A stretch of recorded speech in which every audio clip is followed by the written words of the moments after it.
চীনের রাজধানী বেইজিং সহ উত্তরাঞ্চলের বিস্তীর্ণ এলাকা জুড়ে ভারী বৃষ্টিপাত এবং আকস্মিক বন্যা ভয়াবহ আকার ধারণ করেছে। প্রাণঘাতী এ দুর্যোগে এখন পর্যন্ত অন্তত ৩০ জনের মৃত্যুর খবর পাওয়া গেছে। নিরাপদ স্থানে সরিয়ে নেওয়া হয়েছে হাজার হাজার মানুষকে। ভূমিধস, বিদ্যুৎ বিচ্ছিন্ন গ্রাম এবং ক্ষতিগ্রস্ত অবকাঠামোতে দেশজুড়ে তৈরি হয়েছে চরম দুর্ভোগের পরিস্থিতি।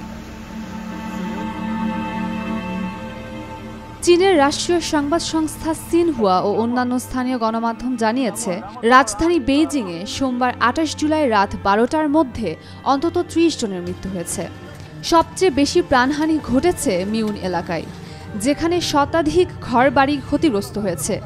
শহরের উত্তরের হুয়ারো ও দক্ষিণ পশ্চিমের ফাংশন এলাকাও ব্যাপকভাবে ক্ষতিগ্রস্ত হয়েছে। বসুন্ধরা ডায়াপেন্ট এখন আরও উন্নত।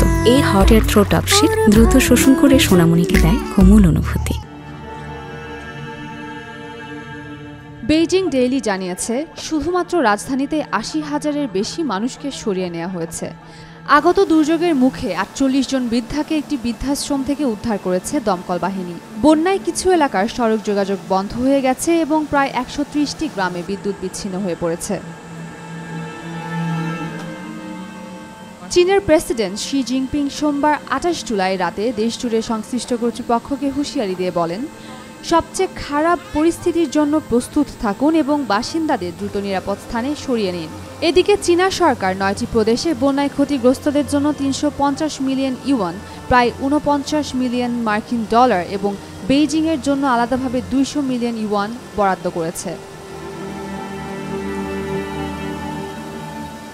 চীনের আবহাওয়া অধিদপ্তর জানিয়েছে, রাজধানী বেইজিং, হেবেই, তিয়ানজিন সহ মোট ১০টি প্রদেশে দ্বিতীয় সর্বোচ্চ মাত্রার বৃষ্টিপাত সতর্কতা জারি করা হয়েছে।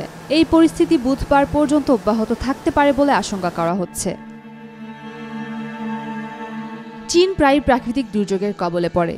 গ্রীষ্মকালীন মৌসুমে কোথাও ভারী বৃষ্টিপাত, আবার কোথাও প্রচণ্ড তাপদাহ, সবকিছু মিলিয়ে এক অস্থির পরিবেশ সৃষ্টি হয়েছে দেশটির বিভিন্ন অঞ্চলে। পরিস্থিতি মোকাবেলায় মাঠে নেমেছে দেশটির প্রশাসন ও উদ্ধারকারী বাহিনী। উমের রুম্মান ক্রান্তি, ডেইলি সান।